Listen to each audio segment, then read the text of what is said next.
Friends, Indian economic related most important question answer series चल रही है। इसके क्वेश्चंस प्रीवियस एग्जाम्स में जो पूछे गए हैं इकोनॉमी से रिलेटेड वह क्वेश्चन हम लेकर आए हैं। आने वाले आगामी परीक्षाओं के लिए भी काफ़ी महत्वपूर्ण रहेंगे। स्टार्ट करते हैं। डॉक्टर APJ कलाम ने किस वर्ष तक भारत के एक विकसित राष्ट्र बन जाने की आशा व्यक्त की है? 2020। इंटीग्रल कोच फैक्ट्री कहाँ स्थित है? कपूरथला। मॉरिशस संधि का मुख्य उद्देश्य था यूरोप का एकीकरण। कापार्ड का संबंध है ग्रामीण कल्याण कार्यक्रमों की सहायता एवं मूल्यांकन से। मिश्रित अर्थव्यवस्था का अर्थ है निजी व सार्वजनिक उद्योगों का सह-अस्तित्व। हवाला क्या है? विदेशी मुद्रा विनियमन का अवैध कारोबार। खाद्य एवं कृषि संगठन का मुख्यालय कहाँ है? रोम। राउरकेला में इस्पात कंपनी कारखाने की स्थापना किस देश के सहयोग से की गई? जर्मनी। राष्ट्रीय विकास परिषद का पदेन महासचिव कौन होता है? योजना आयोग का सचिव। हमारे वर्तमान थोक मूल्य सूचकांक का आधार वर्ष क्या है? 1993-94। भारतीय प्रतिभूति एवं विनियम बोर्ड कब स्थापित हुआ? 12 अप्रैल 1988। एशियाई विकास बैंक ने भारत के किस नगर में अपना आवासीय कार्यालय खोला है? नई दिल्ली। भारत में सबसे अधिक शाखाएं किस विदेश बैंक की है? ANZ फ्रेंडलैंड bank. भारत में कर्मचारियों के महंगाई भत्ते का निर्धारण का आधार क्या है? उपभोक्ता मूल्य सूचकांक। वर्तमान में भारत की राष्ट्रीय आय में किस क्षेत्र का योगदान सर्वाधिक है? सेवाओं के क्षेत्र में। शुद्ध राष्ट्रीय उत्पाद NNP बराबर होता है GNP गिसावट। मूल्य एवं पूंजी नामक पुस्तक के लेखक हैं J.R. हक्स।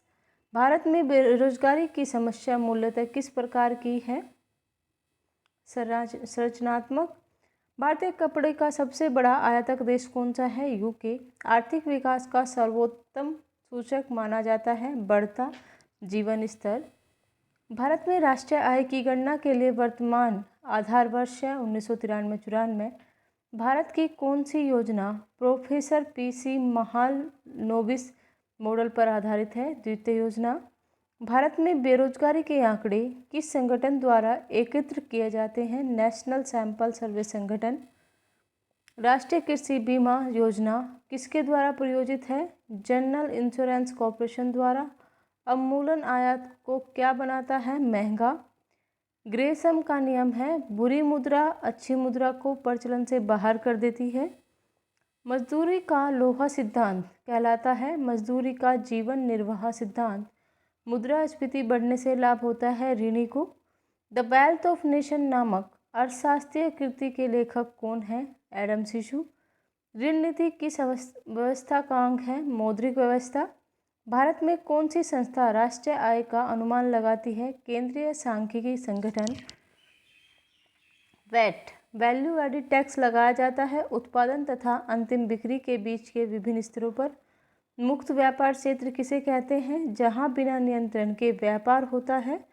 देश के महान सांख्यिकी वेता डॉक्टर प्रशांत चंद्र महालनोबिस का जन्म दिवस 29 जून अब किस रूप में मनाया जाता है? राष्ट्रीय सांख्यिकी दिवस। न्यूयॉर्क स्टॉक एक्सचेंज के नैस्डैक 100 सूचकांक में शामिल की जाने वाली पहली भारतीय कंपनी है इन्फोसिस। भारत की 11वीं पंचवर्षीय योजना की अवधि क्या है? 2007 से 2012। भारत में सबसे पहली बार परिणाम बजट आउटकम बजट कब पेश किया गया? 25 अगस्त 2005। भारत के योजना आयोग की प्रकृति क्या है? यह एक सलाहकारी संस्था है। सर्वाधिक धन राष्ट्रीय कोष में किस माध्यम से जमा होता है? उत्पाद शुल्क। हिंदू वृद्धि दर किस वृद्धि दर से संबंधित है? राष्ट्रीय आय। औद्योगिक क्षेत्र में कोर सेक्टर का तात्पर्य है चयनित आधारभूत उद्योग। राष्ट्रीय विकास परिषद का अध्यक्ष कौन है? प्रधानमंत्री। केंद्रीय सांख्यिकी संगठन की स्थापना कब की गई? 1951। 2001 जनगणना के अनुसार भारत में कुल कार्य सहभागिता दर क्या है? 39.1%। वर्तमान में भारत की राष्ट्रीय आय में किस क्षेत्र का योगदान सर्वाधिक है? सेवा क्षेत्र का। मूल्य एवं पूंजी नामक पुस्तक के लेखक कौन है? J.R. हिक्स। भारतीय कपड़े का सबसे बड़ा आयातक देश कौन है? UK। 13वां वित्त आयोग के अध्यक्ष डॉक्टर विजय केलकर। पंचवर्षीय योजना को अंतिम स्वीकृति किसके द्वारा प्रदान की जाती है? राष्ट्रीय विकास परिषद। बैंक दर वह है जिस पर केंद्रीय बैंक सदस्य बैंकों के प्रथम ऋणी के बिलों की पुनर्कटौती करता है अथवा स्वीकार्य प्रतिभूतियों पर ऋण देता है। आर्थिक विकास का सर्वोत्तम सूचक माना जाता है बढ़ता जीवन स्तर। कैपिटल एंड ग्रोथ नामक अर्थशास्त्र की पुस्तक के लेखक हैं हिग्स। शून्य आधारित बजट, जीरो बेस्ड बजट का आशय है व्यय की प्रत्येक मद पर इस प्रकार करना कि वह नहीं हो। मुद्रास्फीति बढ़ने से किसको लाभ होता है? ऋणी को। भारत में बैंक दर किसके द्वारा निश्चित की जाती है? Reserve bank. The wealth of nation नामक पुस्तक के लेखक कौन है? Adam Smith. ऋण नीति किस व्यवस्था का अंग है? बैंकिंग व्यवस्था। मजदूरी का लोहा सिद्धांत कहलाता है मजदूरी का जीवन निर्वाह सिद्धांत। भारत के लिए विजन 2020 नीतिगत प्रलेख के रूप में तैयार करने वाली समिति के अध्यक्ष कौन थे? Doctor SP Gupta.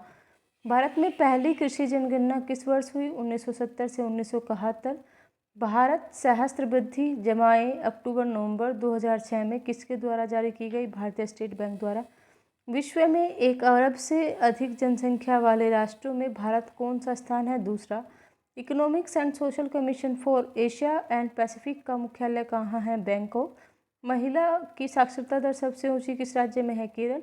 11वीं पंचवर्षीय योजना की अवधि क्या है? 2007 से 2012। आशा करते हैं सीरीज आपको काफ़ी पसंद आ रही होगी। लाइक कीजिए, शेयर कीजिए, सब्सक्राइब कीजिए और ज़्यादा से ज़्यादा कमेंट करते रहिए। Thank you.